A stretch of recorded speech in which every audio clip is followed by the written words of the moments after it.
এক এক সময় সত্যি আমি নিজেই অবাক হয়ে যাই যে এটা আমাদের বাড়ি না ফুটবল খেলার ময়দান। আর কখনো কখনো তো এটাও মনে হয় যে আমি ফুটবল খেলার মাঠে ঝাঁট দিয়া কাজ পেয়েছি। আর বিশ্বাস করো এই পুরো উঠোনটা ঝাঁট দেওয়ার পর মনে হয় যেন আমি পুরো একবারে অলিম্পিক জিতে আসছি। আর হ্যাঁ, তোমরা হয়তো অনেকেই ভাববে যে বৃষ্টি পড়ছে তো উঠোন ঝাঁট দেওয়ার কি আছে, বৃষ্টির জলে তো এমনি উঠোনের নোংরা ধুয়ে চলে যাবে। কিন্তু কি করব বলো, তোমরা তো আগের ভিডিওতে দেখেছো যে সামনে ঘরে ওই যে ছাগল থাকে, বড় ছাগলগুলোকে বেঁধে রাখলেও তো বাচ্চাগুলোকে তো সারা রাত ছাড়াই থাকে, আর তারা সারা রাত গোটা উঠোনে বড়ি দিয়েছে।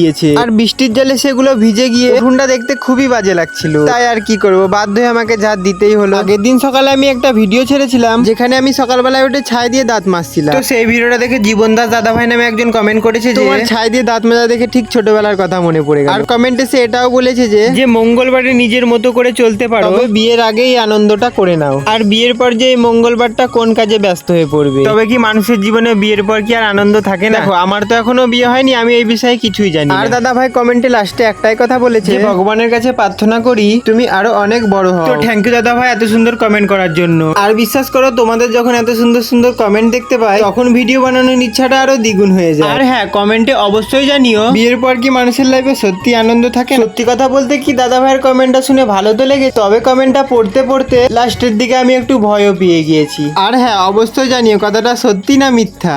তো টাটা, আজকের মতো এইটুকুই, দেখা হচ্ছে নেক্সট কোনো ভিডিওতে।